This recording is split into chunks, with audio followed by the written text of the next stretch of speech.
ارشاد ادھر آ جائیے. حضرات السلام علیکم. یہ حالات کووڈ-19 کے جس میں تمام تر حادثاتی موتیں واقع ہو رہی ہیں،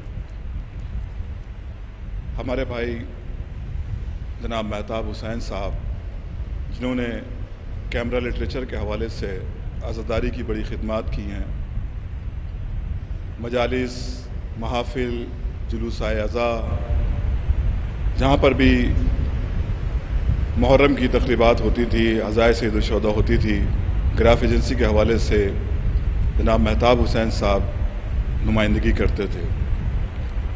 عزائے سید الشہداء علیہ السلام میں مسلسل کوشاں رہنے والی شخصیت آج ہمارے درمیان نہیں رہی. ہم مہتاب حسین صاحب کی اہلیہ کو، ان کے داماد کو، ان کی بیٹیوں کو، ان کے بیٹوں کو، ان کے بھائی انجم کو، ببو صاحب کو اور ان کے بیٹے لکی کو اور ان کے داماد ارشاد کو تعزیت پیش کرتے ہیں. آج کی مجلس تیجا کے حوالے سے آن لائن منعقد کی جا رہی ہے. مجلس کو خطاب فرمائیں گے خطیب انقلاب عالی جناب مولانا عباس ارشاد نقوی صاحب، اور تلاوت کے فرائض انجام دیں گے جناب قاری ندیم نجفی صاحب. تلاوت کلام ربانی سے باقاعدہ طور پر مجلس کا آغاز کرتے ہیں اور گزارش کرتے ہیں محترم قاری ندیم نجفی صاحب سے کہ وہ تشریف لائیں اور تلاوت کلام پاک سے مجلس کا باقاعدہ آغاز فرمائیں. بر محمد و آل محمد صلوات.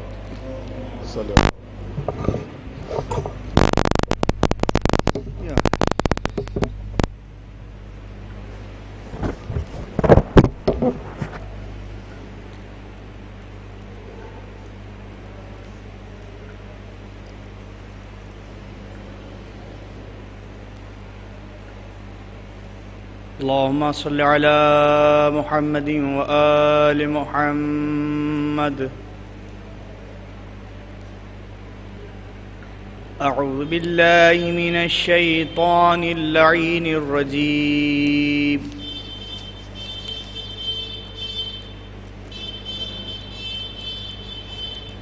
بسم الله الرحمن الرحيم.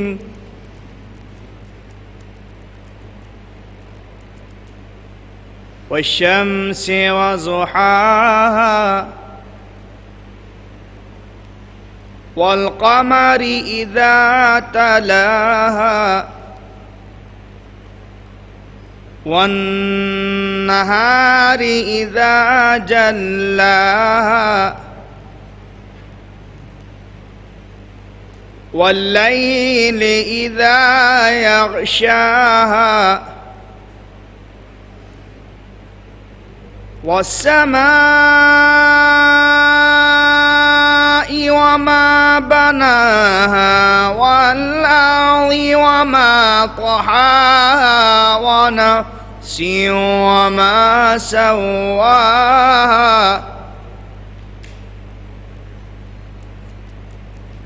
فألهمها فجورها وتقواها قد أفلح من زكاها وقد خاب من دساها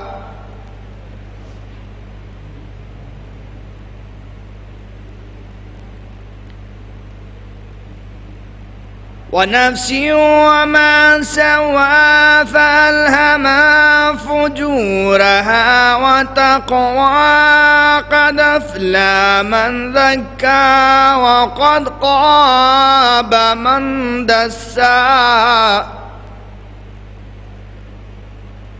كذبت ثمود بطغواها إذ انبعث أشقاها فقال لهم رسول الله ناقة الله وسقياها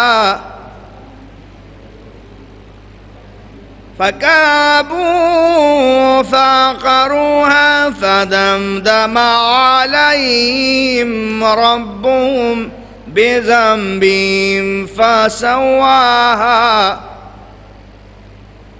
ولا يخاف عقباها. آمنت بالله صدق الله العلي العظيم وصدق رسوله النبي الكريم وصدق مولانا أمير المؤمنين علي بن أبي طالب لي خمسة نطفي بها حر الوباء الهاتمة المصطفى والمرتضى وابناهما والفاطمة. اللهم صل على محمد وآل محمد.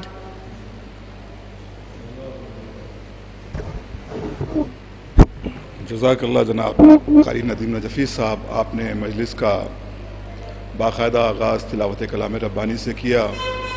یقیناً آج مہتاب حسین صاحب ہمارے درمیان نہیں ہیں.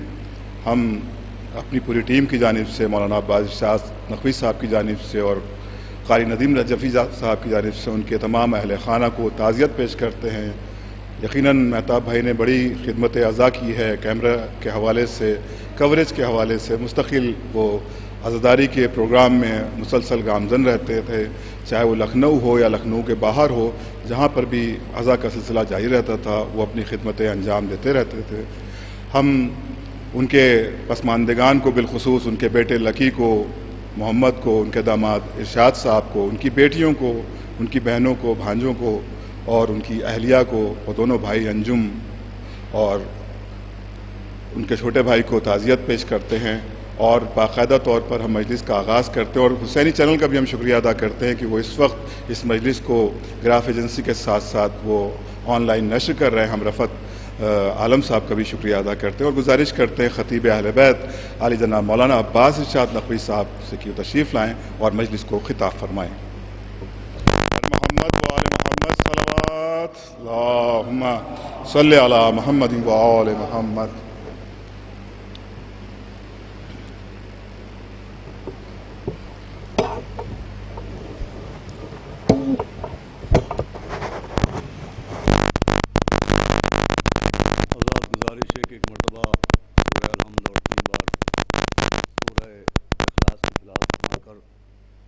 محب اہل بیت، خدمتگار عزائے سرکار سید الشہداء جناب مہتاب حسین صاحب مرحوم ابن چراغ علی صاحب مرحوم کی روح کو اصال ثواب کرنے. بسم اللہ الرحمن الرحیم.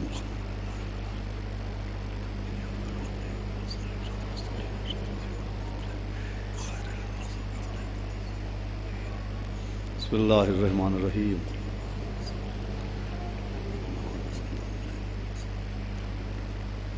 بسم اللہ الرحمن الرحیم.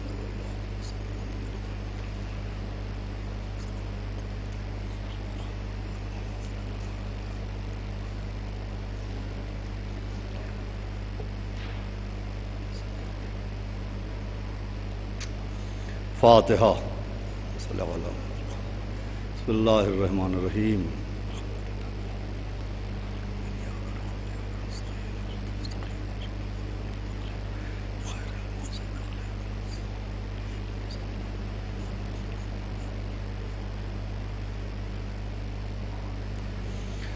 اعوذ باللہ السمیع العلیہ العظیم من الشیطان اللعین الرجیم. بسم اللہ الرحمن الرحیم. الحمدللہ رب العالمین والصلاة والسلام علی سیدنا و نبینا و شفیعنا و طبیب قلوبنا و مولانا مقتدانا بالقاسم محمد اللہم صلی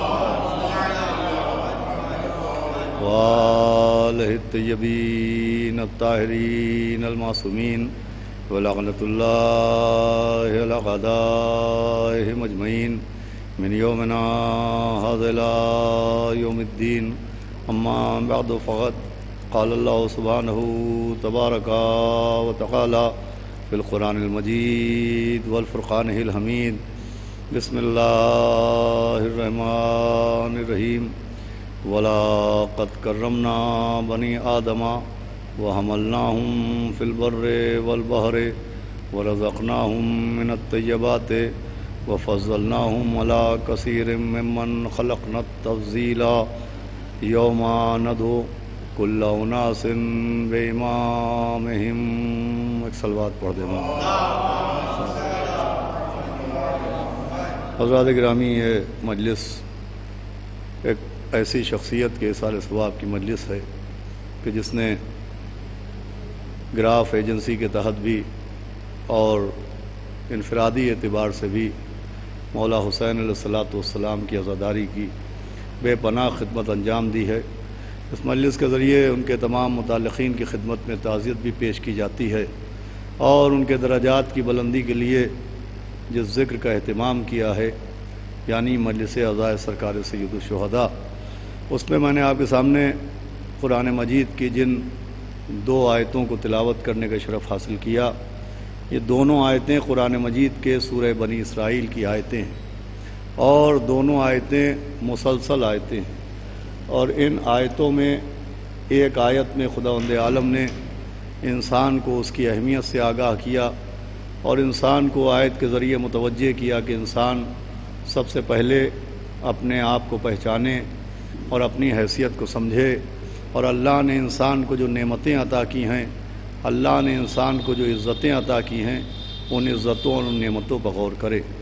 پہلی آیت میں اللہ نے انسان کو اس کی اہمیت سمجھائی، اور جیسے ہی انسان کی اہمیت کا ذکر تمام ہوا ویسے ہی امام کی اہمیت کی جانب متوجہ کیا گیا، اور ان دونوں آیتوں کے ذریعے ایک پیغام دیا گیا کہ انسان اول اپنے آپ کو پہچانے، اپنے اختیارات کو دیکھے، اللہ نے جو انسان کو نعمتیں دی ہیں ان نعمتوں کو پہچانے، اور جب انسان کو احساس ہو جائے کہ اللہ نے اس کو کتنا با اختیار بنایا، اسے اشرف مخلوقات بنایا، اسے پاک و پاکیزہ رزق عطا فرمایا، اسے بہت سی مخلوقات کے اوپر فوقیت اور افضلیت عطا فرمائی، انسان پہلے اس بات کو محسوس کر لے، اور جب اس کو اس بات کا احساس ہو جائے تو پھر وہ یہ بات بھی یاد رکھے کہ یہی انسان جس کو اللہ نے اتنے اختیارات دیے ہیں، اتنی عزتیں عطا کی ہیں، اسی انسان کو ایک نہ ایک دن قیامت کے میدان میں بلایا جائے گا۔ جب قیامت برپا ہوگی، جب میدان حشر کا ہنگام ہوگا تو اس انسان کو اللہ میدان محشر میں بلائے گا، لیکن جب یہ انسان میدان قیامت میں، میدان محشر میں بلایا جائے گا تو زمین و جائیداد کے ساتھ نہیں بلایا جائے گا، یہ انسان مال و منان کے ساتھ نہیں بلایا جائے گا، یہ انسان تاج و تخت کے ذریعے نہیں بلایا جائے گا، یہ انسان دینار و درہم کے ساتھ نہیں بلایا جائے گا۔ قرآن بہت وضاحت کے ساتھ اعلان کر رہا ہے کہ قیامت کے میدان میں ہر انسان اپنے امام کے ساتھ بلایا جائے گا۔ قیامت کے میدان میں ہر انسان کو اس کے امام کے ساتھ آنا ہے، امام کے ساتھ بلایا جائے گا۔ اس کا مطلب یہ کہ انسان اسی دنیا میں فیصلہ کرے کہ وہ قیامت کے میدان میں کس امام کے ساتھ آنا چاہتا ہے، وہ امام جو میدان قیامت میں ذلت کا سبب بن جائے، یا وہ امام جو میدان قیامت میں جنت کا ذریعہ بن جائے۔ اس لیے کہ قیامت میں جس کا جیسا امام ہوگا اس کا ویسا انجام ہوگا۔ ایک صلوات بھیجے محمد و آل محمد۔ دیکھیں، امامت کا مسئلہ سب سے اہم مسئلہ ہے، اسی لیے پیغمبر نے فرمایا تھا کہ من ماتا ولم یعرف امام زمانہ ہی ماتا میتۃ جاہلیہ، کہ جو اپنے زمانے کے امام کو پہچانے بغیر مر جائے وہ جاہلیت کی موت مرتا ہے۔ یہ جو ہم اپنی مجالس میں امامت کے موضوع پر زور دیتے ہیں، یہ اسی لیے کہ امامت کا مسئلہ صرف عقیدت کا مسئلہ نہیں ہے، قرآن کی نظر سے دیکھیے تو امامت کا مسئلہ قیامت کا مسئلہ ہے۔ قیامت کے میدان میں انسان کو امام کے ساتھ بلایا جائے گا۔ ایصال ثواب کی مجلسوں میں اس موضوع امامت پر اسی لیے پڑھا جاتا ہے کیونکہ اب جب ہم اس دنیا سے گئے تو پھر ہمیں ایک دن قیامت کے میدان میں آنا ہے، اور قیامت کے میدان میں امام کے ساتھ آنا ہے۔ یہی وجہ ہے کہ ہمارے مردے جب قبروں میں اتارے جاتے ہیں تو قبر میں اتارنے کے بعد ان کا کاندھا ہلا کے یہی یاد دلایا جاتا ہے کہ اسمع فم سنو سمجھ امامی علی مرتضیٰ، امامی حسن مجتبیٰ، امامی حسین کربلا، صلوات بھیجے محمد والے۔ اور ہمارے عزیزان گرامی، امامت کا مسئلہ سب سے اہم مسئلہ ہے۔ اب جس کا قیامت میں جیسا امام ہوگا اس کا ویسا انجام ہوگا۔ اب امام کون ہونا چاہیے؟ امام برحق کون ہے؟ امام معصوم کون ہے؟ امام اللہ نے کس کو منتخب کیا ہے؟ اس کو کیسے پہچانے؟ بھئی ایک بہت بڑا طبقہ یہ کہہ سکتا ہے کہ صاحب ہم نے کتابیں نہیں پڑھی، ہم کو عربی نہیں آتی، ہم کو مطالعے کا موقع نہیں ملا، ہم نے تاریخ کی ورق گردانی نہیں کی، ہمارے پاس دنیاوی علم کے علاوہ دینی علم حاصل کرنے کا موقع نہ تھا۔ ہم کیسے پہچانیں کہ امام کس کو ہونا چاہیے؟ ہم کیسے پہچانیں کہ اللہ نے امام کس کو بنایا ہے؟ بھئی ایک جواز یہ پیش کیا جا سکتا ہے کہ صاحب ہم نے تو مذہبی کتابیں نہیں پڑھی، ہم نے عربی نہیں پڑھی، ہم نے قرآن نہیں پڑھا، ہم نے تفسیر نہیں پڑھی، ہم کیسے پہچانیں کہ امام کیسا ہونا چاہیے؟ اس کے لیے بھی اللہ نے انتظام کیا۔ اسی لیے امام کے ذکر سے پہلے اللہ نے انسان کا ذکر کیا کہ تم نے کتابیں نہیں پڑھی تو نہیں پڑھی، تم نے مطالعہ نہیں کیا تو نہیں کیا، تم نے تاریخ کو نہیں دیکھا تو نہیں دیکھا، لیکن کم سے کم تم نے اپنی ذات کا آئینہ تو دیکھا ہے، تم نے اپنی زندگی کی کتاب کو تو پڑھا ہے۔ اگر تم کتابیں نہیں پڑھ سکتے، اگر تم تاریخ میں روایتوں کو نہیں دیکھ سکتے تو تم اپنی ذات کے آئینے کو دیکھو، تم اپنی زندگی کی کتاب کو پڑھو اور اپنے آپ کو پہچانو اور سوچو اور سمجھو کہ ہم نے تم کو ایسا بنایا ہے تو امام کو کیسا بنایا ہوگا۔ ہم نے تم کو اتنی عزت دی ہے تو امام کو کتنے اختیار دیے ہوں گے، امام کو کتنی عزت دی ہوگی۔ بھائی انسان کا مطلب ہے ہدایت لینے والا اور امام کا مطلب ہے ہدایت دینے والا۔ جب اللہ نے ہدایت لینے والوں کو اتنا با اختیار بنایا ہے تو ہدایت دینے والوں کو کتنا با اختیار بنایا ہوگا۔ بھئی سمجھنے کی بات ہے، بہت آسان مسئلہ ہے کہ امام کو کیسے پہچانیں۔ تو پہلے ہم اپنے آپ کو دیکھیں کہ اللہ نے ہمیں کتنے اختیار دیے، اللہ نے ہمیں کتنی عزت عطا کی۔ تو اللہ نے ہم کو اتنی عزت عطا کی ہے کہ اللہ نے ہم کو دنیا میں بھیجنے سے پہلے، یعنی انسان کو خلق کرنے سے پہلے، انسان کو پیدا کرنے سے پہلے ہر اس شے کو خلق کر دیا جس کی ضرورت انسان کو پڑنے والی تھی۔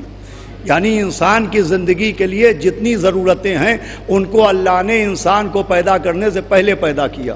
یہ آکسیجن حیات انسانی کی ضرورت ہے، یہ پانی حیات انسانی کی ضرورت ہے، یہ آب و غذا حیات انسانی کی ضرورت ہے۔ اب آپ خلقت انسانی کی تاریخ پڑھیں تو اللہ نے انسان کو بعد میں خلق کیا، ہوا کو پہلے خلق کیا، انسان کو بعد میں خلق کیا، دریاؤں کو پہلے خلق کیا، انسان کو بعد میں خلق کیا، رزق کو پہلے خلق کیا۔ بھائی انسان کی جو جو ضرورت تھی جس کے بغیر انسان زندہ نہیں رہ سکتا، بہت توجہ سنیے گا، اللہ نے ضرورتوں کو پہلے خلق کیا ہے۔ آکسیجن کو پہلے خلق کیا ہے، پانی کو پہلے خلق کیا ہے، دریاؤں کو پہلے خلق کیا ہے، رزق کو پہلے خلق کیا ہے۔ انسان کو پیدا کرنے سے پہلے انسانی ضرورتوں کو اللہ نے خلق کیا تاکہ ایسا نہ ہو کہ انسان ہو اور حیات انسانی کا سامان نہ ہو، مہمان ہو اور دسترخوان نہ ہو۔ صلوات بھیجے محمد والے محمد۔ غور فرما رہے ہیں آپ، اللہ نے انسان کو خلق کرنے سے پہلے حیات انسانی کا جتنا سامان ہے سب خلق کیا۔ انسان کو دنیا میں بھیجنے سے پہلے ہر ضرورت حیات انسانی کو انسان کے لیے مہیا کیا اور اس کے ذریعے ایک پہچان بھی بنی۔ دیکھیں ہوا کو اللہ نے پہلے بنایا، انسان کو بعد میں خلق کیا۔ آکسیجن کو پہلے خلق کیا، انسان کو بعد میں خلق کیا۔ پانی کو پہلے خلق کیا، انسان کو بعد میں خلق کیا۔ اور یہ پہلے اور بعد کی خلقتوں نے ایک علامت قرار دی ہے۔ یہ بات بہت قابل توجہ ہے، یہ پہلے اور بعد کی خلقتوں میں ایک علامت قرار دی ہے۔ وہ علامت یہ ہے کہ جو پہلے خلق ہوا وہ ضرورت ہے، وہ جو ضرورت کے بعد میں خلق ہوا وہ ضرورت مند ہے۔ جو ہمارے یہاں بھائی ہوا انسان کی ضرورت ہے، انسان ضرورت مند ہے۔ آکسیجن انسان کی ضرورت ہے، انسان ضرورت مند ہے۔ پانی انسان کی ضرورت ہے، انسان ضرورت مند ہے۔ غذا انسان کی ضرورت ہے، انسان ضرورت مند ہے، تو ضرورت مند سے پہلے ضرورتوں کو خلق کیا، ہوا کو پہلے خلق کیا، انسان بعد میں پیدا کیا گیا، پانی کو پہلے خلق کیا، انسان کو بعد میں خلق کیا گیا، اور یہ پہچان بنی کہ جو انسان سے پہلے خلق ہو وہ انسان کی ضرورت ہے، جو انسان سے پہلے خلق ہو وہ انسان کی ضرورت ہے، جو آدمی سے پہلے خلق ہو وہ آدمی کی ضرورت ہے۔ اب دنیا بتائے کہ جو آدمی سے پہلے خلق ہو وہ آدمی کی ضرورت ہے، تو جن کا نور آدم سے پہلے خلق ہوا ہو، توجہ فرما رہے ہیں آپ، جن کا نور آدم سے پہلے خلق ہوا ہو، جنہوں نے آواز دیا اولو ما خلق اللہ نوری، کہ سب سے پہلے اللہ نے میرا نور خلق کیا، انا و علی من نور واحد، میں اور علی ایک نور سے خلق ہوئے ہیں۔ بھائی اسی سے فرق سمجھیے، جو آدمی سے پہلے ہو وہ آدمی کی ضرورت ہے، اور جو آدم سے پہلے ہو وہ کائنات کی ضرورت ہے۔ صلوات بھیجے محمد و آل محمد۔ بھائی آدمی ضرورت مند کو کہتے ہیں اور محمد و آل محمد ضرورت کو کہتے ہیں۔ جیسے پانی انسان کی ضرورت ہے، جیسے آکسیجن انسان کی ضرورت ہے، ویسے ہی نور محمد و آل محمد کا پہلے خلق ہونا اس بات کی دلیل ہے کہ محمد و آل محمد بھی ضرورت مند نہیں ہیں، وہ ضرورت ہیں۔ جیسے پانی ضرورت ہے، جیسے آکسیجن ضرورت ہے۔ اب پانی اور آکسیجن نہ ہو تو حیات کو خطرہ ہے، محمد و آل محمد نہ ہو تو کائنات کو خطرہ ہے۔ صلوات پڑھے محمد و آل محمد۔ توجہ فرمائیے آپ نے عزیزان گرامی، تو انسان کو اللہ نے اتنی عزت دی کہ حیات انسانی کے لیے جتنی ضرورتیں تھیں سب کو انسان سے پہلے خلق کیا، پھر انسان کو خلق کیا۔ اب انسان کی خلقت کاہے سے ہوئی؟ انسان کاہے سے بنا؟ انسان کی خلقت ہوئی عناصر اربع سے۔ عناصر اربع کہتے چار چیزیں ہیں جس سے ایک انسان خلق ہوا۔ ایک انسان کو اللہ نے ہوا سے، پانی سے، آگ سے، مٹی سے، یہ چار چیزیں عناصر اربع کہلاتی ہیں۔ ایک جسم انسانی میں ہوا بھی ہے، جسم انسانی میں مٹی بھی ہے، جسم انسانی میں پانی بھی ہے، اور جسم انسانی میں آگ بھی ہے۔ اللہ نے انسان کو چار چیزوں سے خلق کیا ہے، انہی چار چیزوں کو عناصر اربع کہتے ہیں۔ ایک آگ ہے، ایک ہوا ہے، ایک مٹی ہے، ایک پانی ہے۔ اب دیکھیے اللہ نے صرف انسان کو عناصر اربع سے خلق نہیں کیا، اس خلقت میں بھی اپنی قدرت دکھائی ہے۔ اگر آپ متوجہ ہوں گے تو یہ بات بہت اہم ہے، انسان کی خلقت میں بھی اللہ نے اپنی قدرت دکھائی۔ اللہ نے انسان کو جن چیزوں سے خلق کیا وہ نایاب نہیں ہیں، وہ سب کی سب دستیاب ہیں۔ انسان پانی سے خلق ہوا، پانی بھی دستیاب ہے۔ ہوا سے انسان خلق ہوا، ہوا بھی دستیاب ہے۔ مٹی سے انسان خلق ہوا، مٹی بھی دستیاب ہے۔ آگ سے انسان خلق ہوا، آگ بھی دستیاب ہے۔ یعنی یہ چاروں چیزیں جس سے انسان خلق ہوا ہے یہ نایاب نہیں، ایسا نہیں کہ کہیں ملتی نہیں۔ بھئی ہوا بھی موجود ہے، آگ بھی موجود ہے، مٹی بھی موجود ہے، پانی بھی موجود ہے۔ مگر اب اللہ کی قدرت دیکھیے کہ اللہ نے انسان کو جن چیزوں سے خلق کیا، اگر انسان چاہے کہ انہی چیزوں سے انسان اپنا جیسا انسان بنا لے تو نہیں بنا سکتا۔ بھئی توجہ فرما رہے ہیں آپ؟ بھئی اگر انسان چاہے کہ اپنا جیسا انسان بنا لے، آگ سے، ہوا سے، مٹی سے، پانی سے، تو انسان اپنے جیسا انسان نہیں بنا سکتا۔ یہ شیروانی درزی نے بنائی ہے، یہ ممبر بڑھئی نے بنایا ہے، مکان مزدور بناتا ہے۔ آپ ایک درزی کو کپڑے دیجئے وہ لباس بنا دے گا، آپ ایک بڑھئی کو لکڑی دیجئے وہ ممبر بنا دے گا، آپ ایک لوہار کو لوہا دیجئے وہ تلوار بنا دے گا، آپ ایک مزدور کو گما اینٹا دیجئے وہ مکان بنا دے گا۔ لیکن بڑے سے بڑے فنکار کو آپ عناصر اربع دیجئے کہ ایک انسان بنا دو، تو انسان اپنا جیسا انسان نہیں بنا سکتا۔ بھائی اللہ نے قدرت کے ذریعے ایک پیغام دیا کہ تم جس سے بنے ہو جب اس سے اپنا جیسا انسان نہیں بنا سکتے تو ہم نے جسے نور سے بنایا ہو اس کا جیسا امام کہاں سے بنا پاؤ؟ صلوات بھیجے محمد و آل محمد۔ میں دیکھیے بات قابل غور ہے، انسان کاہے سے بنا ہے؟ آگ، ہوا، مٹی، پانی۔ آپ بڑے سے بڑے آرٹسٹ کے پاس جائیے، اس سے کہیے یہ ہوا ہے اور یہ آگ ہے اور یہ مٹی ہے اور یہ پانی ہے، اسی سے اللہ نے انسان کو بنایا ہے، تم بھی ذرا ایک انسان بنا دو۔ تو اب اگر وہ کوشش کر کے ان 4 چیزوں سے انسان بنانا چاہے گا تو وہ جو بنے گا وہ انسان نہیں کہلائے گا، اسٹیچو کہلائے گا۔ کیا سن رہے ہیں آپ؟ وہ بت کہلائے گا۔ بھائی ان 4 چیزوں سے اگر انسان بنانا چاہے تو وہ جو بنے گا وہ بت کہا جائے گا۔ ارے انسان کے مقابلے میں جو بنایا جائے وہ انسان نہیں کہلاتا، بت کہلاتا ہے۔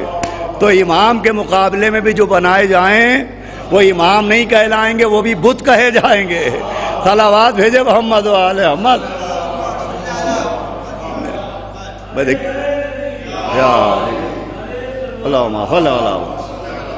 پھر توجہ فرمائیے گا، اللہ اپنی قدرت دکھا رہا ہے کہ دیکھو انسان عناصر 4 سے بنا ہے۔ وہ امام اول ما خلق اللہ نوری، امام انا والی من نور واحد، امام نور سے بنے۔ تم عناصر 4 سے بننے والے انسان جیسا انسان تو بنا نہیں سکتے ہو، امام کیا بناؤ گے؟ بھائی قرآن دیکھیے انسان کاہے سے بنا ہے۔ اب عناصر 4 ایک یہ بھی تفسیر ہے کہ انسان عناصر 4 سے بنا ہے، اور پھر آپ قرآن دیکھیے تو قرآن میں بھی انسان کی خلقت کا ذکر ہو رہا ہے۔ یہ بات بہت قابل توجہ ہے، قرآن بھی بتا رہا ہے کہ یہ ایک انسان کاہے سے بنا ہے۔ اب قرآن بتا رہا ہے انسان کی خلقت کیسے ہوئی، کہ بسم اللہ الرحمن الرحیم انا خلقنا الانسان من تراب۔ قرآن کہہ رہا ہے کہ ہم نے انسان کو، اللہ کہہ رہا ہے، مٹی سے بنایا۔ ثم من نطفۃ، پھر اس کو نطفہ بنایا۔ ثم من علقۃ، پھر اسے جمع ہوا خون بنایا۔ ثم من مضغۃ، پھر اسے گوشت کا لوتھڑا بنایا۔ صلوات بھیجے محمد و آل محمد۔ بھئی بہت قابل غور بات ہے، قرآن کے ذریعے میں بات کر رہا ہوں انسان کی خلقت کا، کہ اللہ نے اس انسان کو کیسے کریٹ کیا، اس انسان کو کیسے بنایا۔ قرآن ذکر کر رہا ہے کہ ہم نے اس انسان کو من تراب، پہلے مٹی بنایا۔ ثم من نطفۃ، پھر نطفہ بنایا۔ ثم من علقۃ، پھر جمع ہوا خون بنایا۔ ثم من مضغۃ، پھر اس کو گوشت کا لوتھڑا بنایا۔ اب دیکھیں انسان کی خلقت میں بھی 4 منزلیں ہیں، انسان کی خلقت میں بھی 4 منزلیں ہیں، خلقت میں بھی 4 منزلیں ہیں، جیسے سقیفہ کی خلافت میں بھی 4 منزلیں ہیں۔ تو جو فرما رہے ہیں آپ، لیکن اب آپ انسان کی خلقت دیکھیے، قرآن کیا کہہ رہا ہے؟ سب سے پہلے کیا کہا؟ من ترابن، ہم نے تراب سے بنایا، پھر نطفہ بنایا، پھر علقہ بنایا، پھر مضغہ بنایا۔ اچھا جب انسان کی خلقت اللہ نے رکھی تو تراب کو چوتھے پر نہیں رکھا، پہلے پر رکھا۔ کیا بنایا؟ تراب کو چوتھے پر نہیں رکھا، پہلے پر رکھا۔ تو جب خلقت کی منزل میں تراب چوتھے پر نہیں ہے، پہلے پر ہے، تو خلافت میں بھی ابو تراب چوتھے پر نہیں ہوگا، پہلے پر ہوگا۔ صلوات بھیجے محمد و آل محمد۔ اب ذرا دیکھیے ماہ رمضان ہے، قرآن پر غور و فکر کا مہینہ ہے، قرآن پر تدبر کا مہینہ ہے، تفکر کا مہینہ ہے۔ ذرا انسان کی خلقت کے اوپر انسان کو غور کرنا چاہیے، اپنی خلقت کے اوپر انسان کو توجہ دینا چاہیے۔ کیا منزلیں ہیں؟ سب سے پہلے کیا منزل ہے؟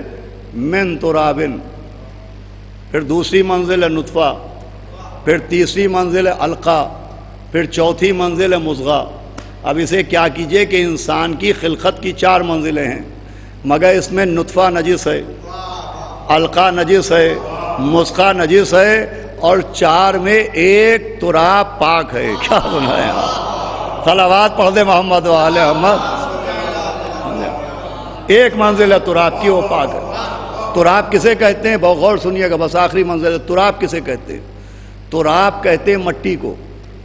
عزیزوں عربی میں تراب مٹی کو کہتے ہیں، لیکن پڑھے لکھے افراد اس بات کی گواہی دیں گے کہ عربی میں مٹی کو صرف تراب نہیں کہتے ہیں، تراب بھی کہتے ہیں، تراب ہی نہیں کہتے ہیں۔ عربی زبان میں مٹی کے اور نام بھی ہیں۔ عربی میں مٹی کا ایک نام ہے تراب، تراب کا مطلب ہی مٹی ہے۔ اور عربی زبان میں تراب کا ایک نام ہے تین، مٹی کا ایک نام ہے تین۔ عربی میں مٹی کو تین بھی کہتے ہیں۔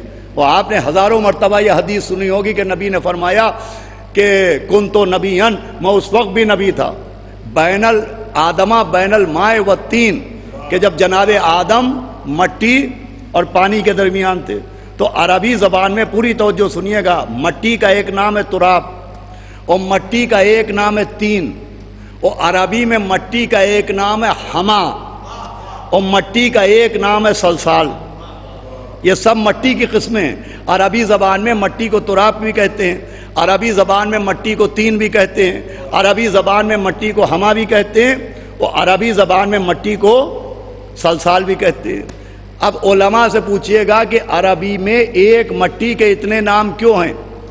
مٹی تراب بھی کہی جائے, مٹی کو تین بھی کہا جائے, مٹی کو ہما بھی کہا جائے, مٹی کو سلسال بھی کہا جائے, تو اس کا کیا سبب ہے؟ تو علماء بتائیں گے اس کا سبب یہ ہے کہ یہ جو مٹی کے مختلف نام ہیں یہ مختلف کیفیتوں کی وجہ سے ہیں. جب مٹی میں پانی ملا دیا جائے تو پانی ملی ہوئی مٹی کو کہتے ہیں تین. پورے توجہ سنیے گا. جب پانی میں مٹی میں پانی کو ملا دیا جائے تو پانی ملی ہوئی مٹی کو کہتے ہیں تین. اب یہ پانی ملی ہوئی مٹی رکھی رہے اور اس میں چپکانے کی صلاحیت پیدا ہو جائے, اس میں لس پیدا ہو جائے, جسے لیس کہتے ہیں, لیس پیدا ہو جائے, لس پیدا ہو جائے, چپکانے کی قوت پیدا ہو جائے, تو اس مٹی کو کہتے ہیں ہما. اور پھر یہ مٹی رکھی رہے, اسے آگ میں پکایا جائے یا سورج کی دھوپ میں سکھایا جائے, جب یہ سوکھ کے کھنکھنانے لگے تو اس مٹی کو کہتے ہیں سلسال. پوری توجہ فرمائیں. کھنکھناتی ہوئی مٹی کو, جس مٹی سے آواز آئے اس مٹی کو کہتے ہیں سلسال. تو جس میں پانی کی ملاوٹ ہو اس مٹی کو تین کہتے ہیں, جس میں لس مل جائے اس مٹی کو ہما کہتے ہیں, جس میں آگ یا دھوپ مل جائے اس مٹی کو سلسال کہتے ہیں, اور جس میں کوئی ملاوٹ نہ ہو اس مٹی کو تراب کہتے ہیں. اور فرمانے آپ جو خالص مٹی ہو اسے تراب کہتے ہیں, جس میں کسی طرح کی ملاوٹ نہ ہو اسے تراب کہتے ہیں. اب سمجھ میں آیا ہمارے مولا علی کا لقب ابو تین نہیں ہے, مولا علی کا لقب ابو ہما نہیں ہے, مولا علی کا لقب ابو سلسال نہیں ہے, مولا علی کا لقب ہے ابو تراب. سمجھایا جا رہا ہے یہ ان کے باپ ہیں جن کی مٹی میں کوئی ملاوٹ نہیں ہے. صلوات بھیجے محمد و آل محمد.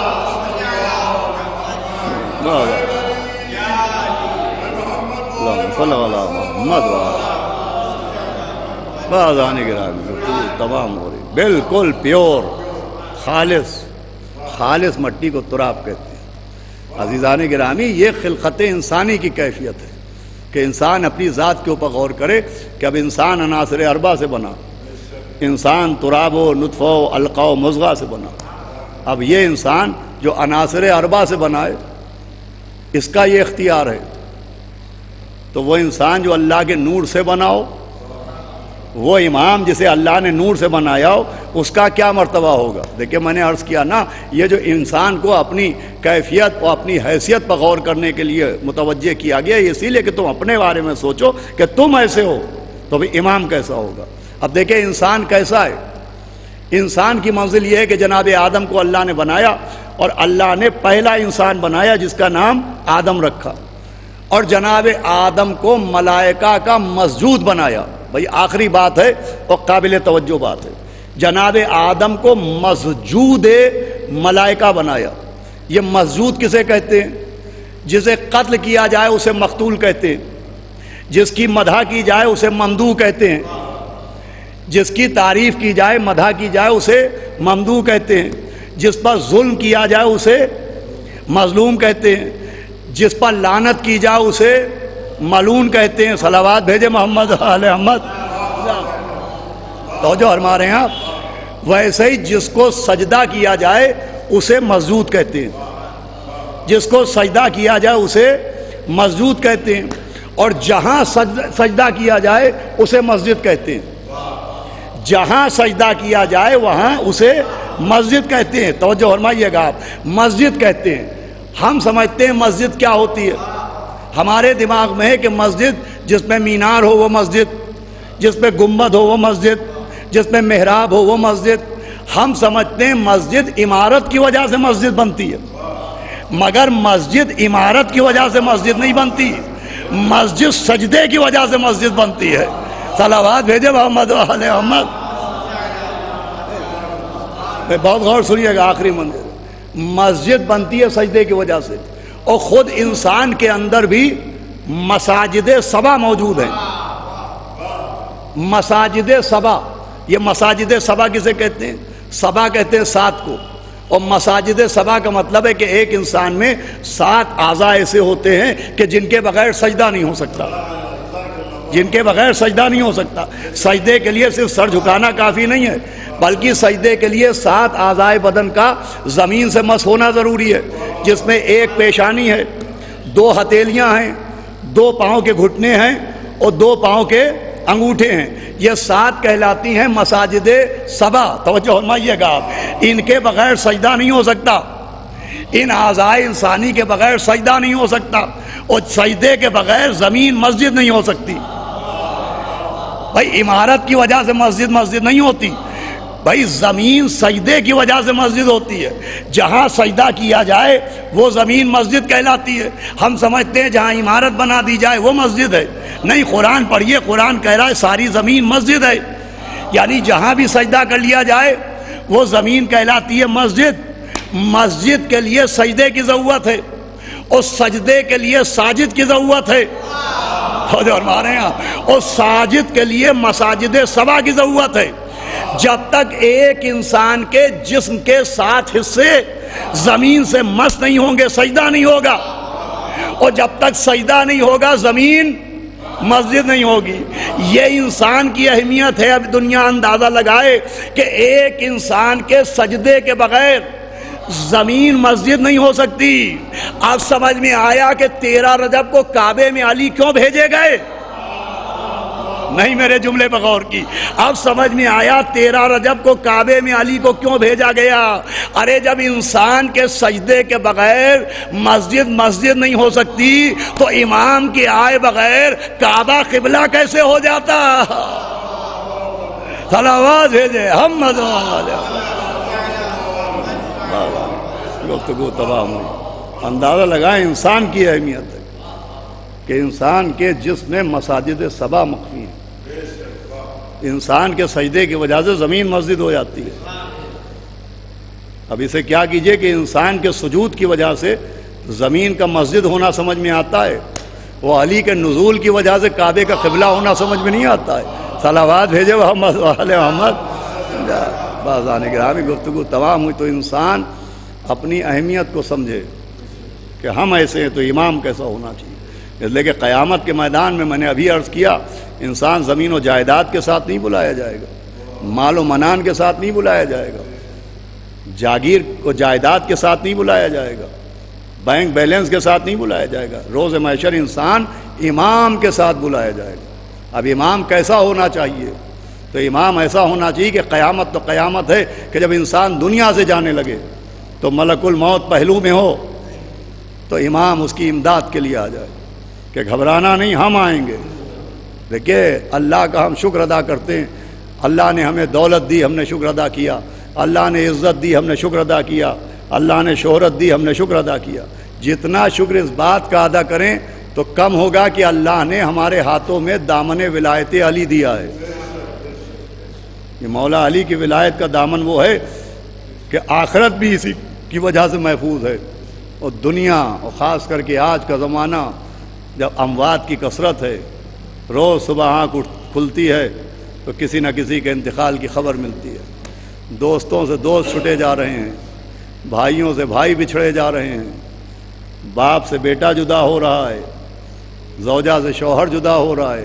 یہ کثرت اموات کا زمانہ، اللہ پوری دنیا کے اوپر رحم فرمائے اور یہ کورونا وبا کا خاتمہ ہو۔ خصوصاً جتنے بھی مومنین اس بیماری میں مبتلا ہیں ان کو جناب سیدہ عابد بیمار کے صدقے میں شفائے کاملہ عطا فرمائے۔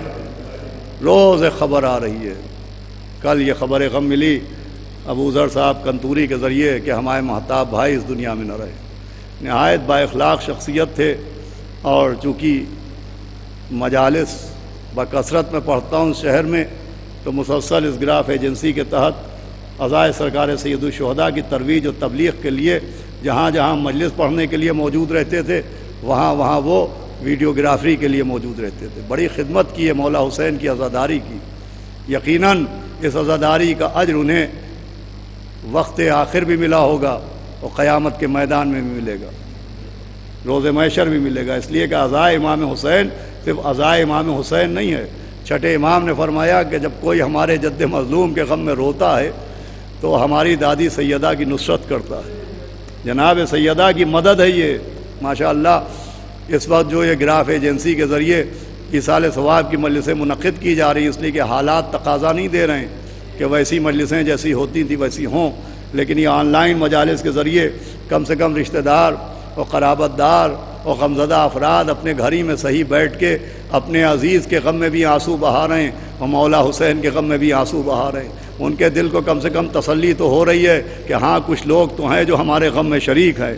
وہ گھر میں صحیح مگر کم سے کم ان کو اس بات کا آسرا مل رہا ہے کہ نہ جانے کتنے لوگ آن لائن مجالس میں جڑے ہوئے ہیں اور ان کے عزیز کے اس غم میں شریک ہیں. اللہ نہ کرے کسی کا گھر اجڑ جائے اور کوئی تنہا ہو جائے. اللہ نہ کرے کہیں لاشیں پڑی ہوں کوئی اکیلا رہ جائے. بس عزیزو آوازیں بلند ہوں گی. میں مرحوم کے بھائی کی خدمت میں، میں مرحوم کی بیوہ کی خدمت میں، ان کی بیٹیوں اور بیٹے کی خدمت میں تعزیت پیش کرتا ہوں کہ یقیناً بڑا سخت زمانہ ہے. دیکھیے تعزیت ایک بہت بڑا مرہم ہوتا ہے. تعزیت ایک دکھے ہوئے دلوں کا علاج ہوتا ہے. جب کسی عزیز کا انتقال ہو جائے اور رشتہ دار اور چاہنے والے اور جاننے والے آئیں اور عزیزوں کو سینے سے لگا کے پرسہ دے دے تو دل کا غم ہلکا ہو جاتا ہے. یہ بہت بڑا مرہم ہوتا ہے. طاہر جولی صاحب ایک بات پڑھتے تھے کہ جو مجالس میں فضائل و مصائب پڑھے جاتے ہیں یہ اس لیے بھی پڑھے جاتے ہیں کہ یہ فضائل و مصائب دکھے ہوئے دل کا مرہم ہے. دو باتوں سے آدمی کے دماغ کا توازن بگڑ جاتا ہے. اگر آدمی حد سے زیادہ خوش ہو جائے تو ہو سکتا ہے اس کے ذہن کا توازن بگڑ جائے، وہ پاگل ہو جائے. وہ حد سے زیادہ اگر انسان غمزدہ ہو جائے تو ہو سکتا ہے اس کے دماغ کا توازن بگڑ جائے، وہ پاگل ہو جائے. یہ فضائل اس لیے ہیں کہ ہم کتنے ہی بلند کیوں نہ ہو جائیں، اگر اہل بیت کی بلندی پر نظر رہے گی تو دماغ کا توازن باقی رہے گا. اور یہ مصائب اس لیے کہ کتنی ہی مصیبتیں آئیں، اگر زہرا کا لٹا ہوا گھر ہمارے سامنے ہے تو ہر مصیبت ہیج نظر آئے گی. بھئی یہ مہتاب صاحب کا دنیا سے جانا ان کے گھر والوں کے لیے بہت بڑی مصیبت ہے، لیکن کم سے کم لوگوں نے تعزیت تو دی ہوگی، کم سے کم ٹیلی فون کے ذریعے پرسہ تو دیا ہوگا، گراف ایجنسی کے ذریعے ان کے منجم، ان کے تیجے کی مجلس تو ہو رہی ہے. ان کی بیٹیوں کو، بیٹوں کو، ان کے داماد کو، ان کے بھائی کو، ان کے گھر والوں کو تعزیت تو مل رہی ہوگی. ہائے وہ یتیمان کیا کریں کہ مولا حسین کے گلے پر خنجر چلنے کے بعد کوئی سکینہ کے سر پر ہاتھ پھیرنے کے لیے نہیں آیا، کوئی 4 برس کی یتیمہ کے تماچے مارنے کے لیے آ رہا ہے، کوئی خیمے میں آگ لگانے کے لیے آ رہا ہے، کوئی سید سجاد کا بستر کھینچ رہا ہے، کوئی ہاتھوں میں ہتھکڑیاں پہنا رہا ہے. یہی وجہ ہے کہ 11 محرم کو جب لٹا ہوا قافلہ لاشوں کے بیچ سے گزر رہا تھا تو بی بی زینب نے دیکھا کہ چوتھے امام ایک مرتبہ زمین کے اوپر گرے، چہرے کا رنگ متغیر ہو گیا. چاہنے والی پھوپھی دوڑی دوڑی بھتیجے کے پاس آئی، کہا سید سجاد تمہارے چہرے کا رنگ بتا رہا ہے کہ تم بھی اپنے بابا کے پاس جا رہے ہو. کہا ہاں پھوپھی اماں، جو میں نے دیکھا وہ آپ نے نہیں دیکھا. کہا میرے لال تم نے کیا دیکھا؟ کہا ظالم اپنے اپنے جنازے اٹھا کے لے گئے. میرے بابا کا جنازہ دھوپ میں تپ رہا ہے، میرے بابا کا جنازہ بے گور و کفن پڑا ہوا ہے. آوازیں بلند ہیں مجلس تمام. بڑی مصیبتوں کے دن ہیں یہ پوری دنیا کے لیے. کورونا وبا، ایک تو زندگی میں جو زندہ ہیں ان کا جینا دوبھر ہے، اور جو دنیا سے جا رہے ہیں اس کورونا وبا کی وجہ سے ان کے لیے بھی ایک مشکل ہے. یہ بات شاید وہ رسا کے دماغ سے کبھی جانے والی نہیں ہے. جو لوگ اس مرض میں جا رہے ہیں ان کے دلوں پہ ایک بہت بڑا غم یہ ہوتا ہے کہ صاحب اس کورونا وبا کی وجہ سے ہم اپنے باپ کو غسل نہ دے پائے. میں کہوں گا ٹھیک ہے غسل نہیں ہوا لیکن کم سے کم اوپر ہی سے صحیح کفن تو پہنا دیا گیا. ہائے مولا حسین جس کا لقب ہے حسین بے کفن. جو بھی کربلا جاتا ہے فرمائش کی جاتی ہے کربلا سے کفن لے آئیے گا. بھئی یہ روایت سنے ہو مجلس کو میں تمام کر رہا ہوں. دیکھیے مولا حسین کی بے کفنی پر اتنا زور کیوں دیا جاتا ہے؟ جب سفر کی 27 تاریخ آئی اور پیغمبر اسلام دنیا سے جانے والے تھے تو پیغمبر اسلام نے وصیتیں کی تھی اور وصیتوں میں کہا تھا یا علی تلوار نہ نکالنا. دیکھو یا علی میری بیٹی کی پسلیاں توڑی جائیں گی، تلوار نہ نکالنا. دیکھو یا علی گھر جلایا جائے گا، تلوار نہ نکالنا. دیکھو یا علی علی محسن شہید ہوں گے تلوار نہ نکالنا۔ پھر میں اس سے پہلے کی بھی کسی مجلس میں یہ روایت پڑھ چکا ہوں کہ مولا علی سے کہا یا علی تم ہی مجھے کفن دینا، اور یہ کہے کہ نبی نے جنت کے کفن جو صندوق میں رکھے تھے وہ نکلوائے، کفن تقسیم ہونا شروع ہوئے۔ مولا علی سے کہا یا علی یہ میرا کفن ہے، اپنے سینے پر رکھ لیا۔ پھر ایک کفن اور نکالا اور روتی ہوئی بیٹی کی طرف دیکھا، آواز دی بی بی سب سے پہلے میں تمہیں اپنے پاس بلاؤں گا، یہ تمہارا کفن ہے۔ ایک اور کفن نکالا، کہا یا علی یہ آپ کے لیے کفن ہے۔ اب آخری کفن بچا تھا، نبی نے وہ کفن لیا، امام حسن کے سامنے پیش کیا کہ میرے لال حسن، ارے تجھے زہر دغا سے شہید کیا جائے گا، یہ تیرا کفن ہے، لیجئے۔ سب کے کفن تقسیم ہو گئے، کونے سے میرا شہزادہ حسین روتا ہوا اٹھا، آواز دی نانا سب کو کفن دے دیا۔ اے نانا میرا کفن کہاں ہے؟ آواز دی میرے لال تجھے کفن دے کے کیا کیا جائے؟ بعد شہادت تیرا کرتا اتارا جائے گا، تیری قبر کا پٹکا کھولا جائے گا، تیرا لقب ہوگا حسین بے کفن۔ لیکن ہائے حسرت کفن کہ جب مولا حسین رخصت آخر کو آئے تو جناب زینب سے کچھ نے دیکھا کہ جناب فضہ سے مولا حسین نے کچھ کہا، فضہ گئیں اپنے دامن میں کچھ چھپا کے لے کے آئیں۔ بی بی زینب نے آواز دی فضہ میرے بھائی نے کیا منگایا تھا؟ کہ شہزادے نے کہا تھا کوئی بوسیدہ لباس لا کے دے دو۔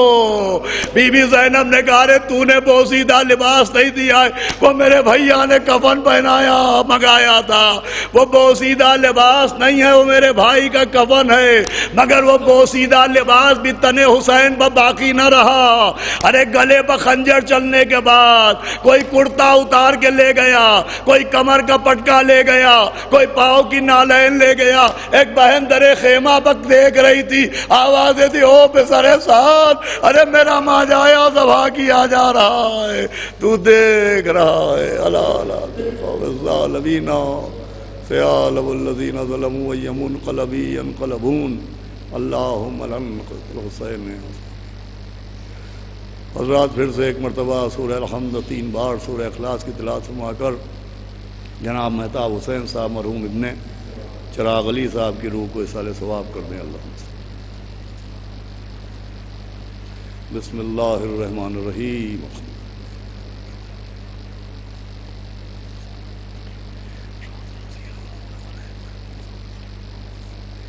بسم اللہ الرحمن الرحیم، بسم اللہ الرحمن الرحیم۔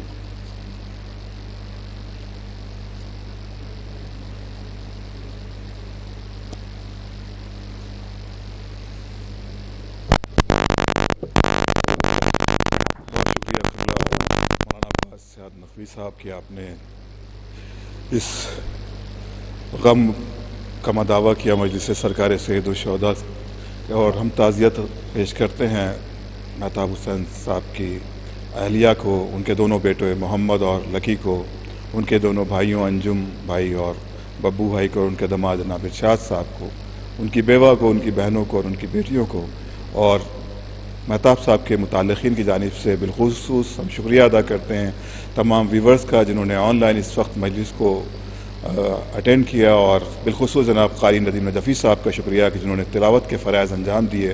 خطیب انقلاب عالی جناب مولانا عباس ارشاد نقوی صاحب کا بہت بہت شکریہ ٹیم گراف ایجنسی کی جانب سے، اور مرحوم مہتاب حسین صاحب کی فیملی اور ان کے متعلقین کی جانب سے۔ اور ویورز آپ سبھی کو ایک اعلان اور اطلاع دے دوں، کل شب میں 8 بجے آن لائن ایک مجلس علی جو ہمارے دوست ہیں ان کے فادر کی پنجم کی مجلس، تیجے کی مجلس پھر یہاں شب میں 8 بجے منعقد ہوگی، اس کو بھی مولانا عباس ارشاد نقوی صاحب کے خلاف خطاب فرمائیں گے۔ مومنین آپ اپنا خیال رکھیے، سوشل اور فزیکل ڈسٹینسنگ بنائے رکھیے تاکہ یہ وبا ہے جس کا اثر کم سے کم ہو سکے۔ ہم امام زمانہ کی بارگاہ میں دعا گو ہیں، بالخصوص خدا کی بارگاہ میں کہ پروردگار اس وبا کو جلد سے جلد دور کرے۔ خدا حافظ، والسلام، ٹیک کیئر۔